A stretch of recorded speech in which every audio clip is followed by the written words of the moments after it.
So maybe you've noticed that outside the leaves are falling. Maybe you've been noticing this for several weeks now.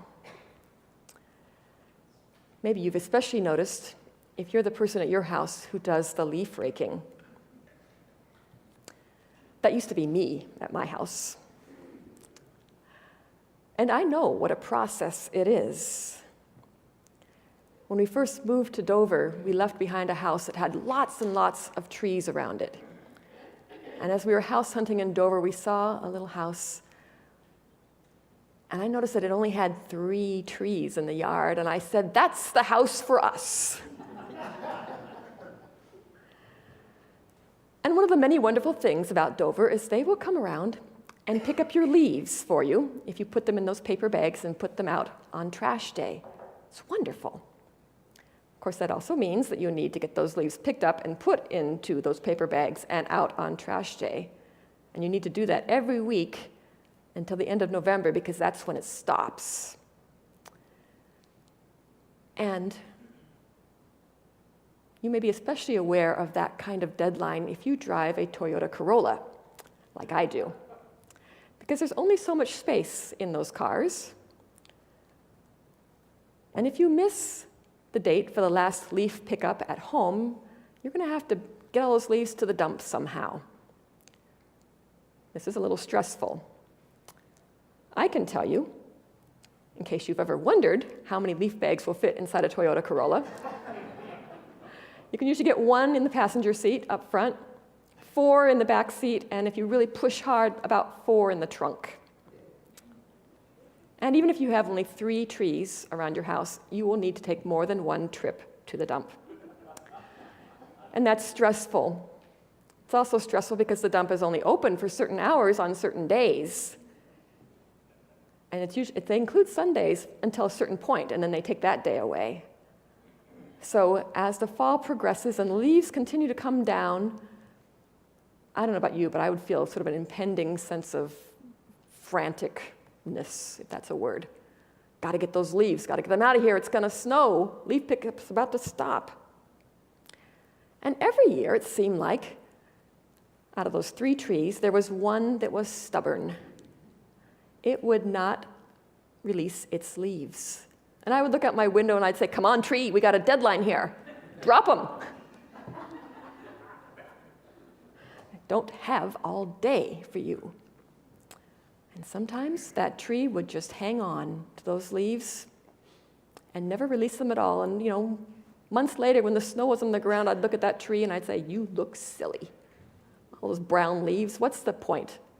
Silly. After all, for everything there is a season, a time to plant, a time to harvest what is planted, a time to grow leaves, and a time to let them go. Sometimes it's time to let them go. Now, last Sunday in our bulletins, I put an insert in green for the color of money, and it included 3 Bible verses in it. And I kind of purposely put them in the wrong order so that you would have to kind of figure out which one referred to hoarding, which one referred to self-gratification, and which one referred to a different approach, a third approach. Because I know that it's hard to manage money. It is. It just is. And so I offered those things in our bulletin and in the news and notes and our newsletter to help as best as I could, all of us, to learn to manage money better. But it's hard. Because, I don't know about you, but we're under the mistaken impression that the way to have money is to hold on tightly to our money. I'm holding, right here before your very eyes, I am holding $1,000. I'm holding on to it very tightly because in 6th grade, if you're like me, we learned that if I have money and give it away, I'll have less money. I mean, that's obvious, right? Any 6th grader can tell us that. But in the ensuing years, I've learned that if we end up with a death grip on our money, we miss the whole point. All we end up with is fear. I've got to hang on to this. I don't want to lose it. And if we do this, our only gain from all our hard work in collecting all this money, all we really gain is fear. We end up with a tight-fisted money mentality.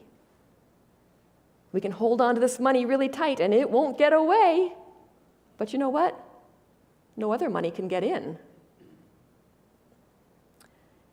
If we give with an open hand, yeah, some of it can get away, but more can get in, right? This is an international symbol for anger. No matter where you go, people know what this is, right? But if we do this, like this, I mean, even a dog knows what that means, right? You can't shake hands with a clenched fist. An open hand changes the conversation dramatically. But when we have money, we need to take our direction from God,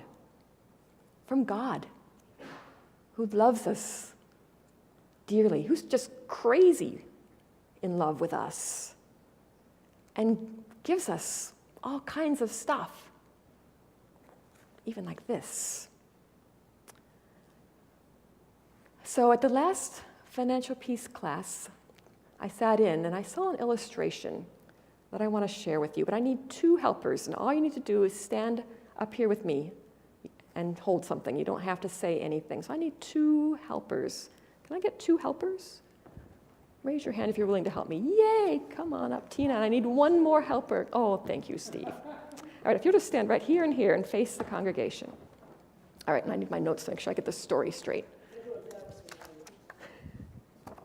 All right, so we've got 2 people here, right? Tina is us. So Tina, I want you to hold this. And everybody watch her closely, because this is my money, it's not the church's money, this is my money. Tina says it's marked money, but the bank, I think the bank did that. Anyway, okay, so you are all of us, you and me, all of us. So we've worked really hard. We have saved how much money? $1,000, right. So we're gonna put it in the bank. We're gonna deposit it in the bank. So now you have to give it to the bank. All right, we've given the money to the bank because I'm just checking. well, that's what banks do. All right, so we've given it to the bank. We've deposited it with the bank because we trust the bank. Lawyers might say we have a fiduciary trust in our bank. Is that right? All of you lawyers? All right. Okay. We've got a trust relationship going on here. Now, life goes on, and suddenly we decide, you know what? We want to spend some of that money. We want to spend that $1,000. We've got something nice planned. Maybe we want to, I don't know, invite the whole family home for Thanksgiving. All right? So we go to the bank. We fill out a withdrawal slip, right? That's how we do it. And we go to the teller. And then the teller looks at us and says, oh no, is it really you? Oh dear. You're going to have to go talk to the bank manager over in his office. Uh-oh, that's right. So you go over to the bank manager's office, and the bank manager over here, he says, well, you know, my family needed some stuff. We really did. And so we took your money and we spent it, but I promise we'll give it back to you after we get out of jail. Now, if you're like me, you're going to go, that's not all right. I'm not cool with that at all. I want my money. I want my money, right? Yeah. I gave my money to the bank with clear instructions, and the bank didn't follow the instructions I gave. Okay. Now, here comes the twist. Are you ready? Sometimes in life in general, with these two roles, this is the way we see them, but according to the Bible, we need to change the roles. This first person is not you and me. This is God. Yeah. And this person over here, this is you and me. All right? God over here, God owns everything. Psalm 24 says, the earth is the Lord's and everything in it. Everything belongs to God. And God has entrusted us. God has entrusted us over here with all of it. Where is it? There it is. Because God is the owner of everything. And God has trusted us to be the managers of God's money. God doesn't want us just to throw it all away. God gives us instructions, just like we give instructions to the bank. God says to us, all right, I'm giving you so many things, and I want you to take care of your family and your household. Use that money to take care of your family. And then after you do that, sure, leave an inheritance for your children, your grandchildren, your great-grandchildren. And then give. Give to others. Those are the instructions from God.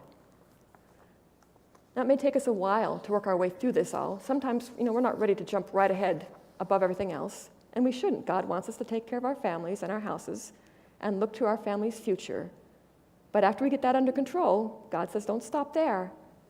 Keep going. God never said that we were the owner.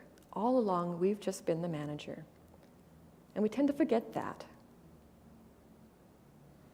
But God has entrusted us to be the manager of all of God's belongings. Thank you. I'll take that back now. Thank you. Everything belongs to God. Everything. And God trusts us to take care of it, to manage it. If I took this $1,000 and I gave it to you and I said, here, take this and give $100 away, you would say, can we do this every day? Right? Take 900, give 100 away. But what if I gave you all this money and then I waited maybe 3 weeks, and then I came back and said, okay, now I'd like you to give $100 of that away. You'd probably say, well, I don't know. I'm not really sure I want to do that. I've kind of gotten to know this $1,000, and Ben here and I, we're on a first name basis. I'm not sure I want to let go now. The longer I hold on to it, the more I start thinking that I'm the owner instead of God. But the more open my hand is, the easier it is to give some away. The easier it is to remember that I am managing this money for God. Every time I put money in the offering plate, it reminds me, that's right, this is God's money. I'm just managing it for God. I'm not the owner. The Apostle Paul says, I've learned to be content with whatever I have. We too can learn to be content with what we have and to follow God's instructions as we attempt to manage God's money. We know the leaves are supposed to fall. The tree must release them. I don't know about you, but I don't want to look like a silly tree with brown leaves in February. That's just not right. Do I want to live like this? Or do I want to live like this? Think about it. Amen.